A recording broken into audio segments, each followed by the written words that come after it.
The idea behind the Good Design Manifesto was to really create a dialogue during 100% design. It was to involve designers, creative practitioners, and also the public in generating an interactive debate as to what design is at the moment. When you see a piece of good design, it can be something that stops you in your tracks and makes you think, why didn't anybody do that before? Good design is things that last. Good design is things that bring people enjoyment, pleasure, and that they have hopefully around them for a very long time. My view on it would be something that's very practical in a way, something that is functional, modern. I don't necessarily agree with sort of frivolous design. It's going through a very decadent period, in my opinion, and I think people seem to have lost focus really of maybe what designing is about. The current trend for entertaining design drives me up the wall, because I think that it is not problem solving. What the industry is looking for, it's amazing. It's not anymore, they're not only looking for something that is responding to the necessity of the public, they're also responding to have something that will be a certain icon. Functionalism is no longer just about mere performance of an object. It's also about responding to emotion. My definition of good design, I suppose the shortened version would be, does the thing work? Does it do the job? There's a lot of examples. For instance, like if you think about the work of Arne Jacobsen, you think about what he did for Stelton, the salt and pepper. I mean, they're all very functional. They have a little character. They're all really well done, and that's why they lasted, more than 50 years. If we're going to look at classic design, the Tonne cafe chair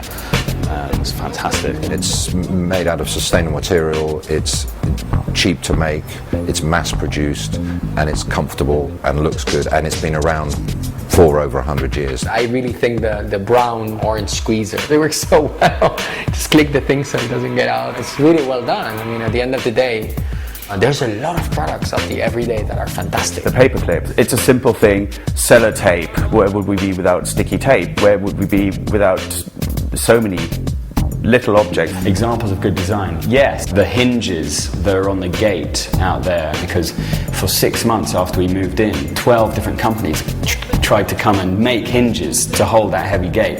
Now they finally cracked it. That's a pretty good design. So I think the iPhone is the one that best embodies good design, because it not only looks good and does its job, improving all the time, but it actually puts people in touch with each other. It's a link, it's not just an object, it's a communication tool. The Bialetti coffee pot, it functions brilliantly, it makes great coffee. The design hasn't really changed in, I think, about 70 years because it didn't need to, because it works so well.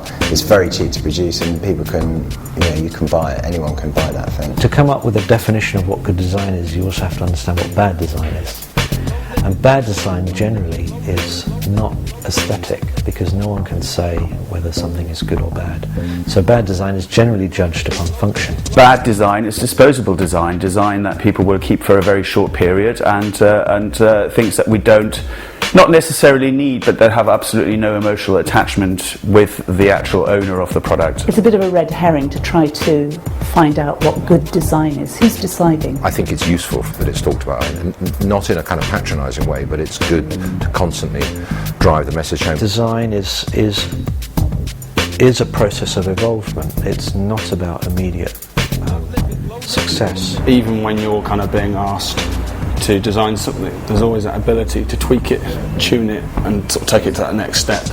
And designs like the light bulb, which we thought once upon a time was its most revolutionary, amazing design, obviously is being interrogated and kind of changed and evolved as we speak. Good design awakens something in you, an awareness. It sharpens your antennae and gets you to reconsider the way in which you are existing. We're not in the business of designing, fashion items. It doesn't interest me at all. I want to design things which people will hang on to forever.